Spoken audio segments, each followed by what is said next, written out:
عزیزان گرامی وقار، نوجوانوں پر آج بہت ساری ذمہ داریاں ہیں۔ ایک بات میں آپ کو بتاؤں، ایک پروپیگنڈا جو پھیلایا گیا ہے، مسلمان سخت ہوتا ہے، مسلمان خونی ہوتا ہے، قاتل ہوتا ہے، آتنکی ہوتا ہے، یا پھر لوٹ مار چوری، ہر طرح کی چیزیں اس کے اوپر تھوپ دی گئی ہیں۔ یورپ کی دنیا میں بھی یہ بہت پھیلایا گیا ہے تاکہ ڈر کے مارے کوئی اسلام کو پڑھنا بھی نہ چاہے۔ تقریباً آج سے 13-14 سال پہلے کی بات میں آپ کو بتا رہا ہوں، اس سے بھی زیادہ پہلے افغانستان میں جب حالات بہت خراب تھے، وہاں پر نیٹو کی ساری فوجیں اتری ہوئی تھیں،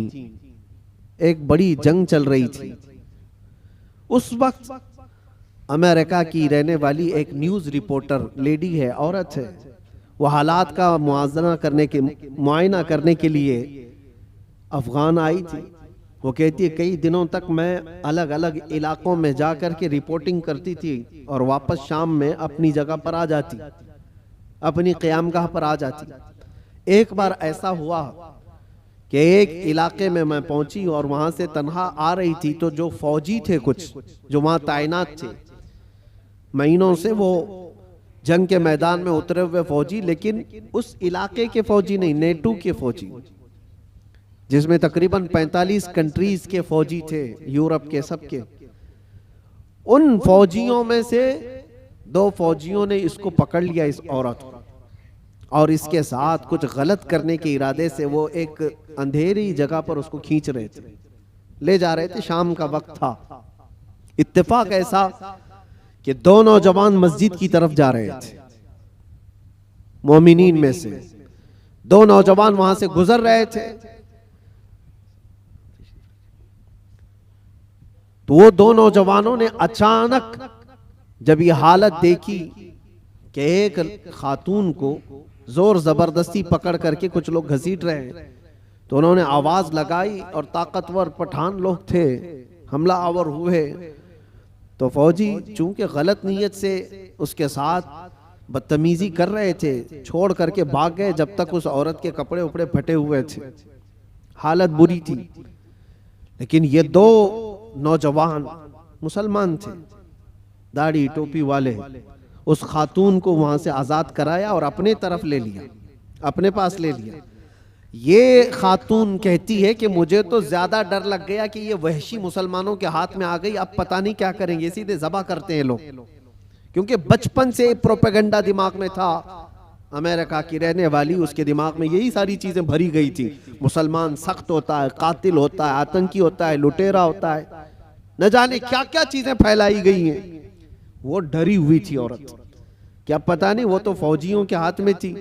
وہ اپنی جسمانی خواہش پوری کر کے چھوڑ دیتے، لیکن یہ لوگ تو بہت خطرناک قسم کے لوگ ہیں، یہ تو سیدھے ذبح کر دیتے ہیں، خون بہا دیتے ہیں۔ ڈری سہمی ہوئی، ان 2 نوجوانوں کے ہاتھ میں تو آ گئی، لیکن وہ 2 نوجوان لے کر گئے ایک کمرے میں، اس خاتون کو بند کر دیا اور تالا لگا دیا، بند کر دیا۔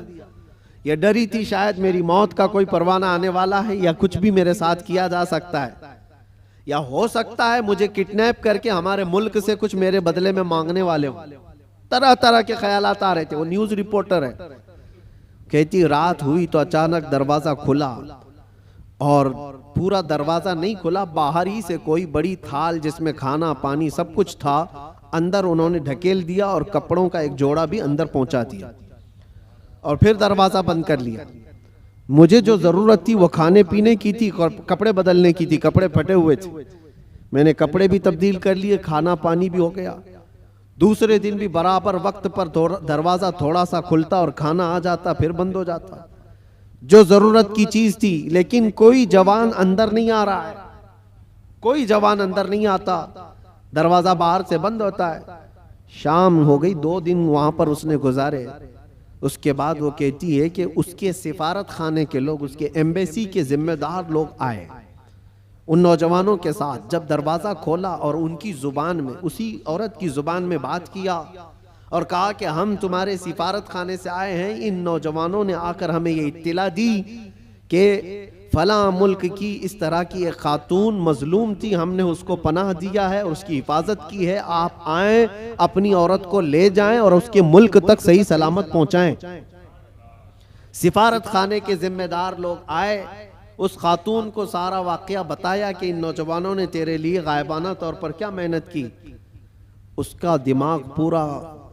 الگ طریقے سے چلنے لگا کہ میں نے بچپن سے سنا یہ مسلمان وحشی ہوتے ہیں، آتنکی ہوتے ہیں، قاتل ہوتے ہیں، لٹیرے ہوتے ہیں، یہ تو قدم بھی نہیں رکھتے میرے کمرے میں بھی عورت ہوں، خوبصورت ہوں، جسم میرے پاس ہے، لیکن کبھی انہوں نے دیکھا بھی نہیں مجھ کو۔ 3 دن ان کے پاس گزاری، اور اس کے بعد جب سفارت خانے کے لوگ ذمہ دار آئے اور اس کو آزاد کروایا، وہاں سے لے جا کر کے وہ اس کے وطن تک پہنچایا۔ وہاں جانے کے بعد اس خاتون نے جو رپورٹ تیار کی، پوری اپنے سفر کی روداد لکھی، سارا سفر لکھا اور اس حادثے کو بھی لکھا، اور پھر اعلان کیا جو مجھے پڑھتے ہیں، جو مجھے سنتے ہیں، وہ گواہ ہو جائیں کہ میں اسلام کو قبول کرتی ہوں۔ اس سے بہتر میری عزت کی حفاظت مجھے کہیں اور نظر نہیں آتی، اس لیے کہ عورتوں کی اصل حفاظت اور ان کی عزتوں کی دیکھ بھال